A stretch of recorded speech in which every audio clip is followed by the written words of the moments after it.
এই ভিটিতে ভবিষ্যতে উচ্চারণ করবি না।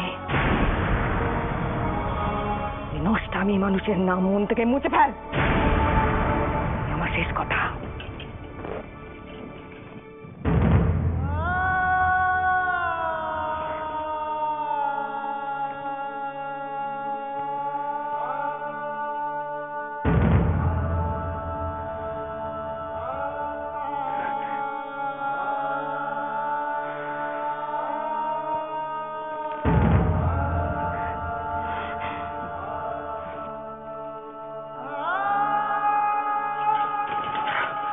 মা, মা, ও সর্বনাশে মল নিয়ে গিয়ে ওই গাঙুরের জলে ফেলে দেওয়াছ। শব্দ ডিঙার মতন এই মলও যেন না ফেরে। ধরো। মা, মা একটু আমার কথা শোনো মা, দোহাই তোমার।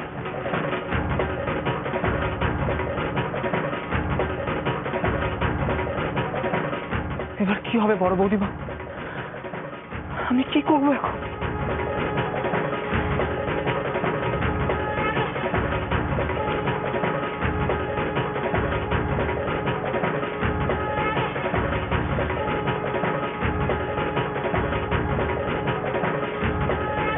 সনকা,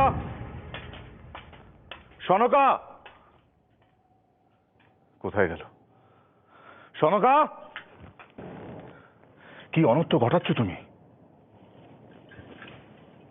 আপনি পুরুষ মানুষ, মেয়ে মানুষের চরিত্র বুঝবেন না।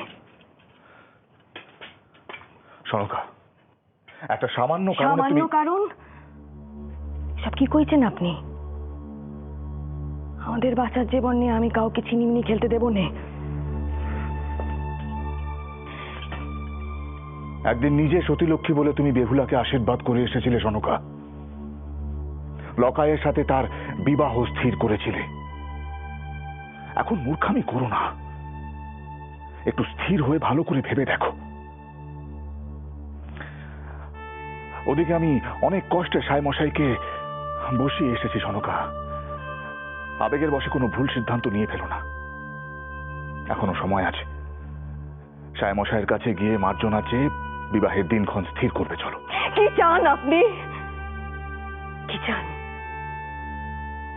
আমার শেষ শিবরাত্রির চলতেটুকু নিয়ে যাক। আমার শেষ অবলম্বন, আমার বেঁচে থাকার শেষ আশাটুকু আমার বাচ্চাকে আমি ভাসিয়ে দিই। না, আবার আমি এ হতে দেব নে। সন্তানকে হারিয়েছি আর নয়। বেহুলার সাথে লক্ষিন্দরের বিবাহ হবে না। জেদ করছো সনকা, অকারণে এই বিবাহ ভাঙছো তুমি। বেহুলাকে হারানোর অর্থ তুমি জানো কি? ওই কুচক্রী পাতালবাসিনীর সাথে যুদ্ধে আমার একমাত্র অস্ত্রকে হারানো। যেদিন আশীর্বাদ করে এসেছিলে সেদিন তাকে দেবীর আসনে বসিয়েছিলে। তাহলে আজ তুমি কোন মুখে বেহুলাকে নষ্টামে বলছো? কোন মুখে? কি করে প্রমাণ হলো বেহুলা নষ্টা? শুধুমাত্র শোনা কথায় তুমি এত বড় অপমান করছো বেহুলাকে। উত্তর দাও সনকা, উত্তর দাও। চুপ করে থেকো না।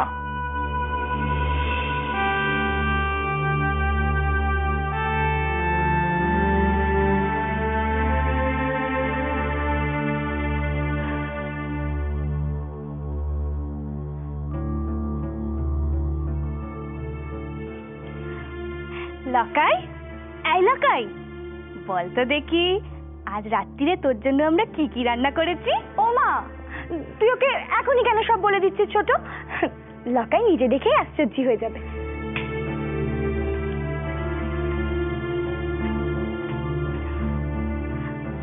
লকাই, জানিস তোর সঙ্গে দেখা করবে বলে কত পেটজা এসেছিল। অনেক দিন ধরে তো তারা সব বসে আছে, তুই তো ঘরে ছিলি না। তাতে কি হয়েছে, এখন তো রাজামশাই এসে গেছেন, এখন দেখবি সবাই বিচার পাবে। লকাই, খিদে পেয়েছে বাবা? তুই কি কিছু খাবি? আহা গো, বাছার আবার মুখটা কেমন শুকিয়ে গেছে, তাই না গো দিদি?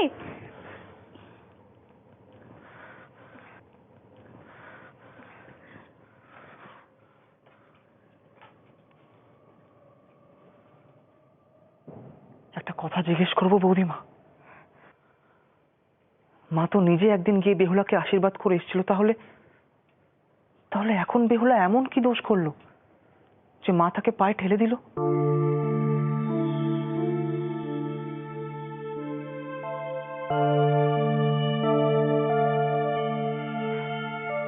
এমনকি তার নামে অকথা কুকথাও বলছেন। তুই বুঝতে পারছিস না লখাই? মা তাকে আশীর্বাদ করে আসার পরেও কেন ওই মেয়েকে এ ভিটের বউ করে আনতে পারছে না? না বৌদিমা, না, আমি কিছুতেই বুঝে উঠতে পারছি না।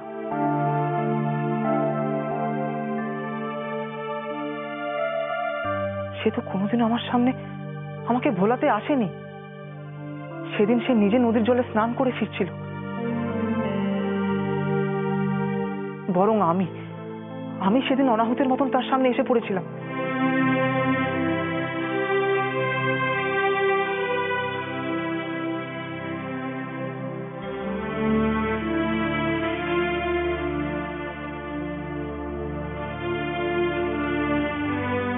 কি হলো, তোমাদের বিশ্বাস হচ্ছে না? কি করে বোঝাবো যে বেহুলা নির্দোষ?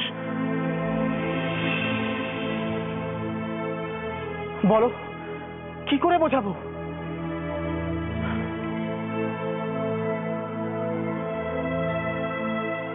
সে তো দেবকন্যা।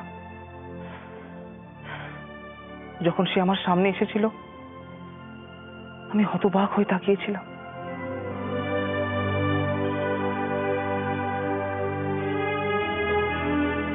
যদি কারো দোষ হয় তো সেটা আমার হবে, আর কারো নয়।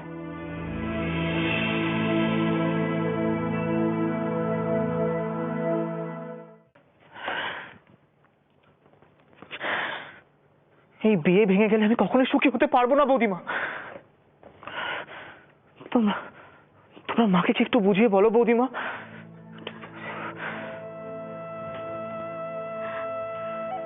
লকাই অমন কথা বলতে আছে?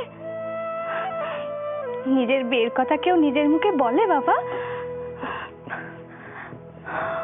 ও দিদি, আমাদের লকাইকে বোধহয় কেউ তুপ করেছে গো। কেমন নির্লজ্জের মতো কইছে দেখো। ঠিক কথাই কইছিস না মা, মাও ঠিক কথাই বলছে। ওই বেহুলাই লকাইয়ের উপর তুপ করেছে। না বৌদিমা, না, ও এমন মেয়ে নয়। তুই কি করে জানলি সে কেমন মেয়ে? তুই কি তাকে চিনিস? আজ তুই তোর বিয়ের জন্য এত অস্থির হচ্ছিস। তুই এমন হতিস নি রকাই, যদি সে তোর উপর তুপ না করতো। হ্যাঁ রে, গরিব মেনের মেয়ে রাজার ভিটেতে আসবে বিয়ে করে, তার কি আর মাথা ঠিক আছে? কোনো মতে যাতে বিয়ে না ভাঙে, তাই জন্য এই কাণ্ড করেছে। বেশ হয়েছে, বেশ হয়েছে, বিয়ে ভেঙে গেছে। আমাদের ভোলানাথ যে সহায় আছে। জয় বাবা ভোলানাথ। বিয়ে না হলে তো লকাই আমাদের দীর্ঘায়ু, তাই না বড় দিদি? ও মেয়ের কথা তুই আর ভাববি না লকাই, আগে যেমন ছিলি তেমনই থাকবি।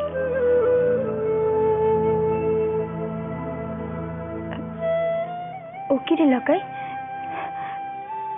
অমন মেয়ের জন্য কেউ চোখে জল ফেলে? এরপরেও বলবি তোর উপর ওই মেয়েটা টুক করেনি? কেউ এমন নেই যে আমার মনের কথাটা বোঝে।